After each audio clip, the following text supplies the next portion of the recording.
Halo Malaysia, selamat pagi, salam sejahtera Malaysia. Malaysia kita punya, cintai Malaysiaku, kita jaga kita.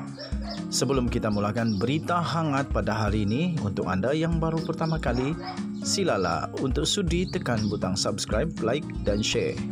Sila juga tinggalkan komen anda kerana setiap komen anda amatlah dihargai. Berita hangat hari ini daripada channel ini, Denyut nadi suara rakyat bergema terus-menerus di dalam channel ini.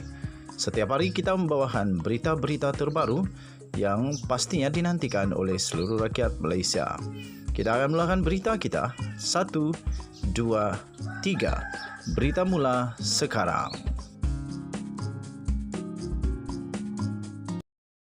Salam sejahtera Malaysia, selamat petang. Berita terkini daripada astroawani.com.my.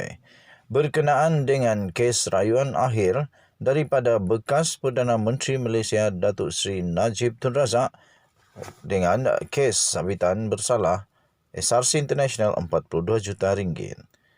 Dipetik daripada astroawani.com 15 Ogos 2022. Kes SRC Muhammad Nazlan mungkin berat sebelah dan tidak dedahkan peranan Maybank, kata Hisham T.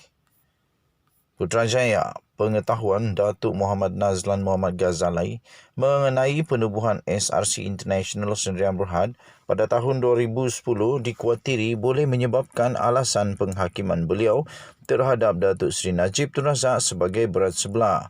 Mahkamah Persekutuan diberitahu pada hari ini. Ketua Pasukan Pembelaan Najib Hisham T. Potei dalam hujannya berkata, Muhammad Nazlan sebelum ini tidak pernah mendedahkan bahawa beliau pernah menyandang jawatan sebagai penasihat am dan setiausaha kumpulan Maybank antara 2006 hingga 2015. Hisham turut berhujah bukti baru tersebut boleh memberi asas bahawa mana-mana pihak yang rasional bahawa Muhammad Nazlan yang kini merupakan hakim Mahkamah Rayuan tidak dapat memberi kehakiman dengan minda yang objektif dan terbuka. Memetik alasan penghakiman Muhammad Nazlan pada Julai 2020, Hisham berkata hakim perbicaraan tidak memasukkan mana-mana kenyataan bahawa Maybank terlibat dalam penubuhan SRC International Sdn Bhd pada 2010. Katanya Maybank mempunyai peranan dalam pembentukan SRC, tetapi tidak disebut dalam mana-mana perenggan alasan penghakiman perbicaraan tentang peranan Maybank itu, hujannya lagi. Permohonan meminda usul dan memaksudkan bukti baharu itu telah didengar di hadapan panel 5 hakim yang dipengerusikan oleh Ketua Hakim Negara Tun Tengku Maimun Tuan Mat. Selain itu, panel turut dibarisi oleh Hakim Besar Sabah dan Sarawak Tan Sri Abang Ibrahim Abang Hashim dan 3 hakim Mahkamah Persekutuan iaitu Datuk P. Nalieni, Datuk Mary Lim Tian Suan dan Datuk Muhammad Zaibidin Muhammad Dia.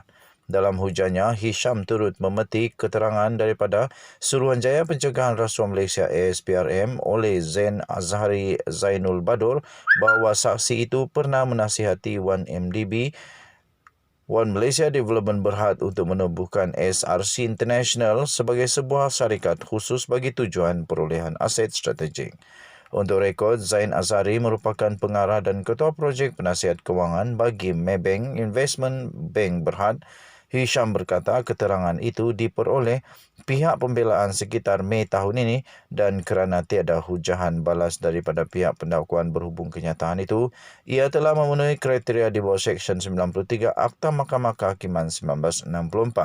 Selain itu, Hisham turut berhujah pasukan pembelaan yang sebelum ini diketuai oleh Tan Sri Muhammad Syafiq Abdullah langsung tidak disediakan sebarang dokumen berhubung peranan Maybank dalam pembentukan SRC International sewaktu perbicaraan berlangsung di peringkat Mahkamah Tinggi.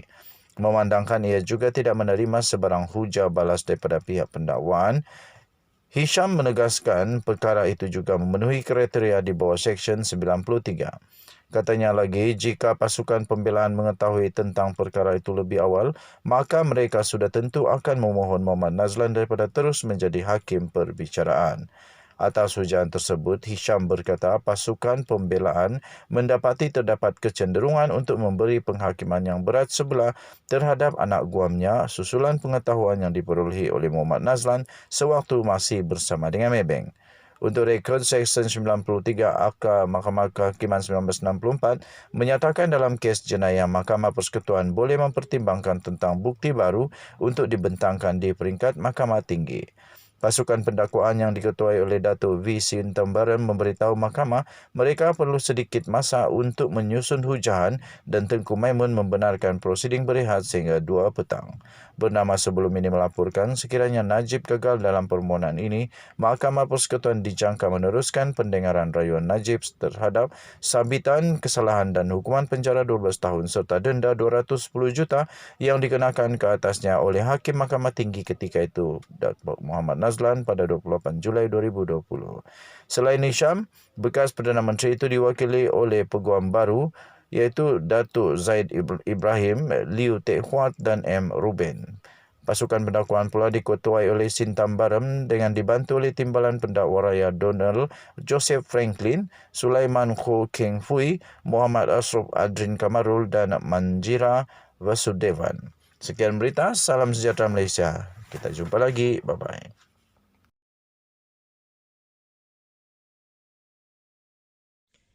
UMNO selalu tuduh PKR dan Pakatan Harapan menjejaskan kedaulatan negara dengan menjual harta negara. Betul ke? Terbaru, saya dedahkan projek kapal perang negara tergendala selama 10 tahun. 6 bilion telah dibayar tapi satu kapal belum lagi siap. Semakan saya berdasarkan sumber-sumber rasmi menunjukkan sekurang-kurangnya 890 juta ringgit telah diselewengkan. Siapa Perdana Menteri semasa semua ini berlaku? Najib. Siapa Menteri Pertahanan yang beri surat lantikan dalam tahun 2011? Zahid. Siapa Menteri Pertahanan semasa kontrak rundingan terus tahun 2014? Hishamuddin. Semua pimpinan utama UMNO. Hidup UMNO, hidup Melayu, kata mereka. Wang kena sapu, kapal masih ditunggu, Melayu kena tipu. UMNO selalu tuduh PKR dan Pakatan Harapan menjejaskan kedaulatan negara dengan menjual harta negara. Betul ke? Terbaru, saya dedahkan projek kapal perang negara tergendala selama 10 tahun. 6 bilion telah dibayar tapi satu kapal belum lagi siap. Semakan saya berdasarkan sumber-sumber rasmi menunjukkan sekurang-kurangnya 890 juta ringgit telah diselewengkan. Siapa Perdana Menteri semasa semua ini berlaku? Najib. Siapa Menteri Pertahanan yang beri surat lantikan dalam tahun 2011? Zahid. Siapa Menteri Pertahanan semasa kontrak rundingan terus tahun 2014? Hishamuddin. Semua pimpinan utama UMNO. Hidup UMNO, hidup Melayu, kata mereka. Wang kena sapu, kapal masih ditunggu, Melayu kena tipu.